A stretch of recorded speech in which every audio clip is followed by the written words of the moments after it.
Assalamualaikum warahmatullahi wabarakatuh. Kembali lagi di channel Ngaji Ringan ya. Nah teman-teman, kemarin kita sudah belajar tentang menjauhi perbuatan syirik bagian 1. Sekarang kita kembali menjauhi perbuatan syirik bagian 2 ya. Nah apa saja sih perbuatan syirik ya, terutama di bagian 2 ini kita akan mempelajari perbuatan syirik yang bersifat syirik kecil ya. Ada 6 ya syirik kecil itu apa saja. Nah kita bahas satu persatu. Oke. Perbuatan syirik kecil yang harus dijauhi diantaranya yaitu 1. Bersumpah dengan selain nama Allah Subhanahu wa ta'ala. Ada hadis yaitu man khalafa bi ghairillahi faqad kafara au asarok. Artinya, barang siapa bersumpah dengan selain Allah, sesungguhnya ia telah kafir atau syirik. Hadis riwayat Tirmidzi. Yang kedua, apa saja? Yaitu meruqyah ya. Mantra yang tidak syar'i atau mengandung syirik, memakai jimat dan pelet. Nah, ini. Jadi ruqyah yang tidak syar'i itu termasuk dalam syirik kecil. Hadisnya inna ruqa wattama ima wattawalahu wattawalata syirk. Sesungguhnya ruqyah atau mantra atau jampi, azimat dan pelet adalah perbuatan syirik ya, dihadiskan oleh hadis riwayat Ahmad. Yang ketiga, membenarkan sihir. Nah ini hadisnya berkata, salah satu la yadkhulunal jannah mutminul khamr wa musaddiqul bisihr wa qati'ur rahim. Artinya 3 golongan yang tidak dimasukkan ke dalam surga adalah pecandu khamr, orang yang membenarkan sihir, dan pemutus hubungan kekeluargaan. Diriwayatkan oleh Ahmad dan Ibu Hibban dalam sahihnya. Yang keempat, perdukunan atau ramalan ya. Jadi umat muslim itu juga tidak boleh mempercayai ramalan atau perdukunan ya. Hadisnya man ataka hinang fasaddaqahu bima yaqulu faqad kafara bima unzila ala Muhammad ya. Barang siapa yang mendatangi kohin atau dukun ya, dukun atau peramal, lalu dia mempercayai perkataannya, maka dia telah kafir terhadap apa yang telah diturunkan kepada Muhammad Sallallahu Alaihi Wasallam. Nah ini dihadiskan oleh hadis riwayat Muslim. Dalam hadis lain juga disebutkan, man ata arrafa fasalahu an saying fasaddaqah lam tuqbal lahu sholatun arba'ina yauma. Barang siapa yang mendatangi tukang ramal kemudian bertanya sesuatu lalu dia mempercayainya, maka tidak akan diterima sholatnya selama 40 hari. Nah ini diriwayatkan oleh hadis riwayat Muslim. Yang kelima, penyembelihan dan pengorbanan untuk selain Allah Ta'ala. Nah ini Muslim tentunya juga tidak boleh menyembelih atau berkurban ya selain untuk Allah Ta'ala. Seorang Muslim wajib mempersembahkan segala sesuatu hanya untuk Allah Ta'ala.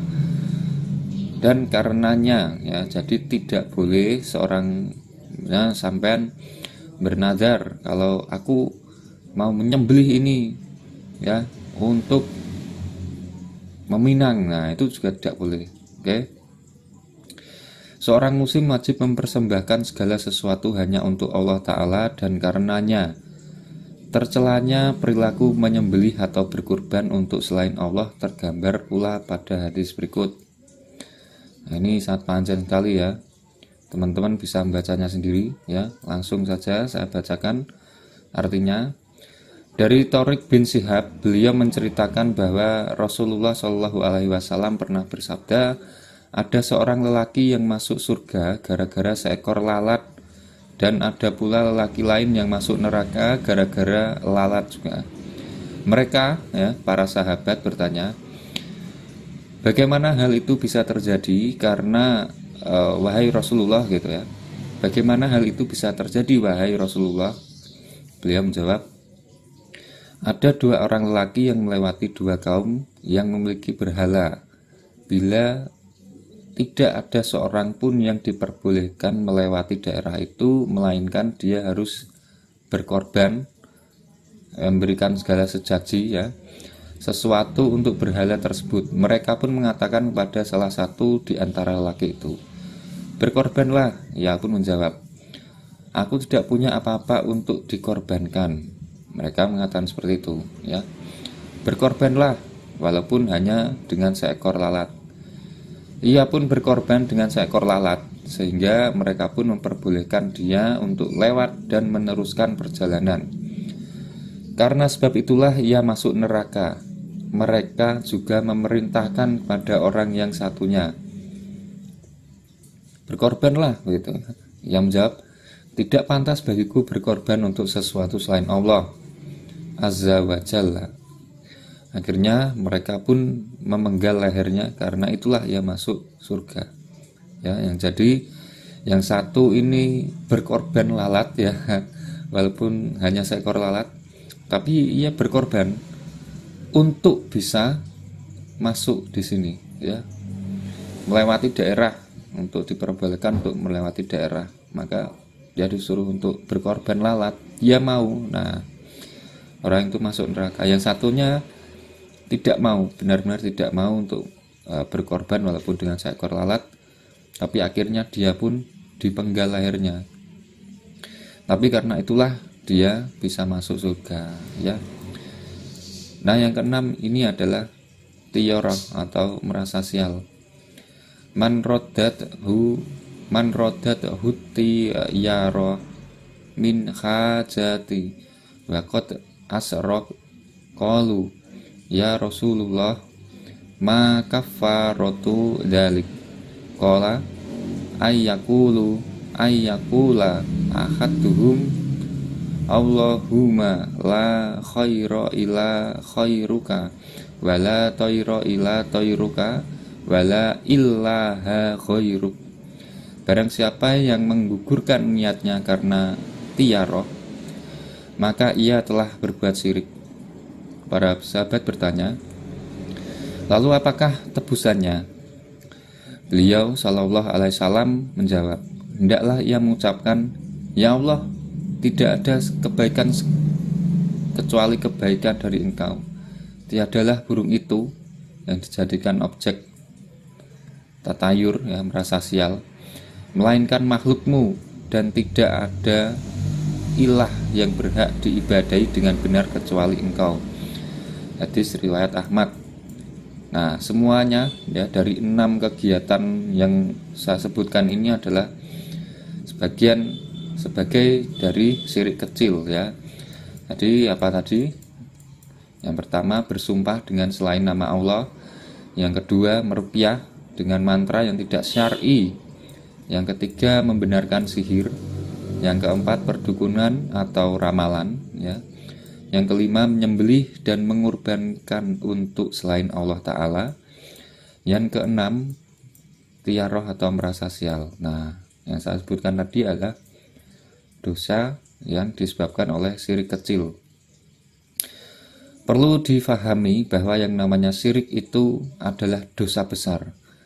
Terlebih jika termasuk dalam kategori perbuatan syirik besar, maka lebih besar lagi dosanya. Oke.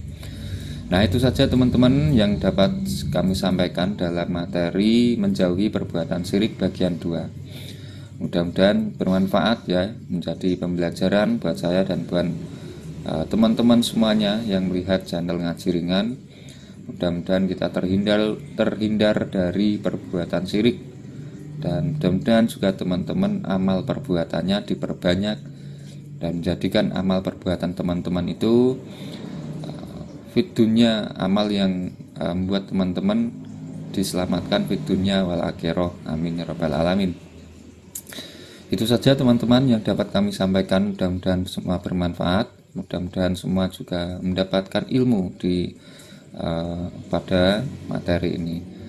Mohon maaf bila mana ada kesalahan kata atau pemilihan bahasa yang kurang tepat saya akhiri. Wallahul muwaffiq ila aqwamit thoriq. Wassalamualaikum warahmatullahi wabarakatuh.